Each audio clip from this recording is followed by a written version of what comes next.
The creation of Lewis Carroll is a more interesting story than the creation of Alice in Wonderland, because Charles Dodson and Lewis Carroll, two names, were two very different people, much like Robert Louis Stevenson's initial description, Dr. Jekyll and Mr. Hyde.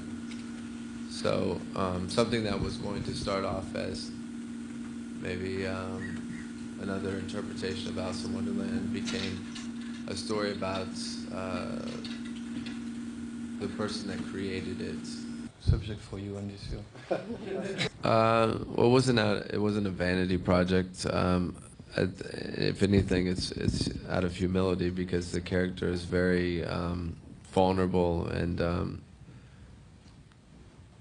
I think it just came out of me finding myself relating a lot to the sorrow that he was living in, that a lot of people didn't realize. You know, people read Alice in Wonderland, and you know, you see the irony, and adults can see the sort of double entendres and the different metaphors that are placed there, but a lot of people don't see that he had dug a hole that's very deep and very dark, and I don't think he himself even noticed it. R-rated NC-17, are you looking at the American market as well, or are you not worrying about it? I think it's strange that there's probably more violent references in some of his writings than there would be in what I plan on filming.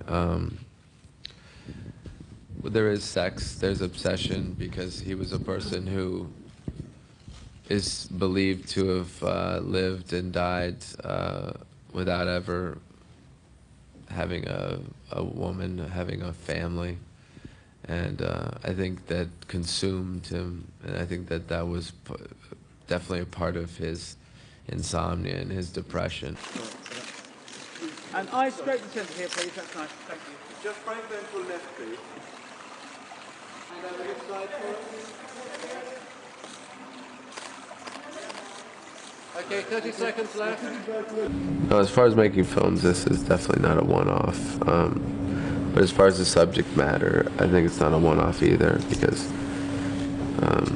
originally, you know, obviously, Through the Looking Glass and Alice in Wonderland are ideally, you know, anyone's dream to make, and it could be interpreted in so many ways without even betraying the actual text itself, because it's written in a way that I found that no one had really bothered to approach it, and as with Lewis Carroll as the narrator, it's always been from Alice's point of view, and I wanted to do that, and then I realized that I had to start at the beginning.